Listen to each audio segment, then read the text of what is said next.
बिस्मिल्लाहिर्रहमानिर्रहीम। अस्सलाम वालेकुम दोस्तों, उम्मीद त ठीक ठाक हूंदा, चाक चङा भला हूंदा।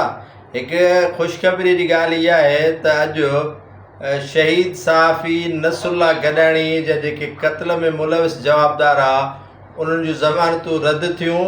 सेशन अदालत तरफ़ां जेका घोटकी मीरपुर माथेलो 8 चइबो आहे, उन जे सेशन जज उन्हनि जूं ज़मानतूं रद्द कयूं। उन ज़मानतूं रद्द थियण बाद इहे सरदार ईअं भॻा जो चङा भला घोड़ा, ट्रकूं, बसूं ऐं एक्सप्रेस जेके गाॾियूं आहिनि उहे बि हिननि सां पहुची न सघियूं, ईअं फ़रार थिया पंहिंजनि वाठनि समेत।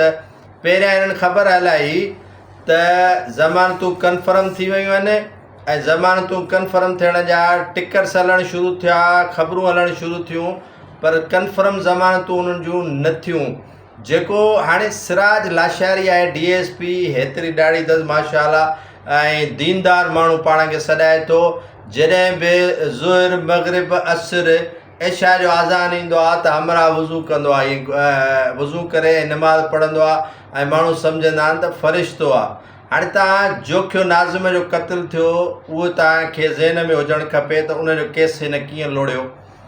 ॿिया जेके बि खून कराची जे अंदरि थिया आहिनि उन्हनि जी जांच हिन खे ॾिनी। माना मक़सदु इहो आहे त ॿिले खे या त मच्छीअ जी रखवाली पिया ॾियो या खीर जी रखवाली पिया ॾियो ऐं ॿिन्ही इन्हनि में आसरो कयूं वेठा हुजो त सुबुह जो महिमान ईंदो सदाकत अली चनू, उनखे मच्छी खाराईंदासीं ऐं ॿिलो उहो वरी मच्छी छॾे ॾींदो, या वरी पीर सजाद लाइ सोचींदासीं खीर पियो हूंदो, इहो राति जो उनखे पीआरींदासीं, उहो खीर महफ़ूज़ हूंदो। या ग़लति फ़हमी आहे असांजी त सिराज लाशारी को ऑनेस्ट ऑफिसर आहे ऐं हुनजी जेका क्रेडिबिलिटी आहे उहा साफ़ खीर वांगुरु शफ़ाफ़ आहे। इहा असांजी ग़लति फ़हमी आहे। असांजी हिकिड़ी सोच अहिड़ी आहे जो इहो ऑनेस्ट ऑफिसर तौर ते हिनखे सम्झो वेंदो आहे। ग़ुलाम अली जुमाणी DSP हिन सां गॾु आहे, उनजे लाइ बि असांजी सोच इहा वेंदी आहे त यार इहो त फ़रिश्तो आहे।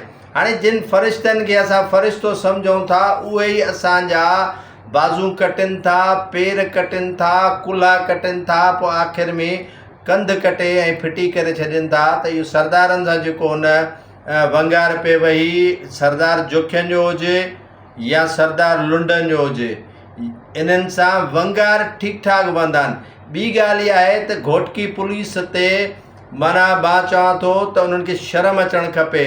जॾहिं ज़मानतूं उन्हनि जूं रद्द थियूं आहिनि त तव्हां उन्हनि खे राय फ़रारियत अख़्तियार ॾिनी आहे। इन जॻह ते मुंहिंजी ज़मानत रद्द थिया त ख़ुदा जो कसम आहे त गले खां पुलिस गेले निपूड़े मूंखे जेको आहे सो कोर्ट में पेश करे रिमांड वठी ऐं जेल मोकिले छॾनि हा, ज़मानत जे करे मुंहिंजी रद्द थिया।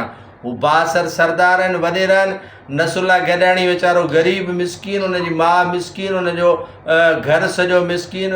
इन जे करे भोतारनि सरदारनि, वॾेरनि ऐं जागीरदारनि जी ताबेदारी पुलिस सिंध जी न कंदी त ॿियो कहिड़ी कंदी। बिलाल भुट्टे ज़रदारी चयो न त असां सिंध जेके आहिनि खां पुलिस खां ख़िदमतूं पंजाब वठे, हाणे पंजाब पुलिस वरी सिंध खां ख़िदमतूं वठे, अहिड़ो को अंधेर भला किथे थियो आहे छा? या मरियम नवाज़ शरीफ़ जी पंहिंजी क्रेडिबिलिटी छा आहे? सिंध पुलिस जो पंहिंजो मोराल कहिड़ो आहे? जिते घरू वज़ीर जेको आहे पंहिंजी हलाए, IG पंहिंजी हलाए, DIG पंहिंजी हलाए ऐं किथे बि इंसाफ़ जी ग़रीब का तवका न करे। नसरुल्लाह गॾाणी सां अलाह मदद करे पियो ऐं इन्हनि सरदारनि खे परवरदिगार ख़्वार ऐं ज़लील करे पियो ऐं ज़लील थींदा। इहे हाई कोर्ट वेंदा, ज़मानत कोन थींदनि, सुप्रीम कोर्ट वेंदा, ज़मानत कोन थींदनि। बाक़ी पुलिस इन्हनि जी वंगारू वहंदी। सिराज लाशारी जहिड़ा वंगारू हूंदा उहे वहंदा, इन चने जहिड़ा SP हूंदा उहे वंगार हिननि जी वहंदा। बाक़ी अलाह वटि देरि आहे, अंधेर न आहे।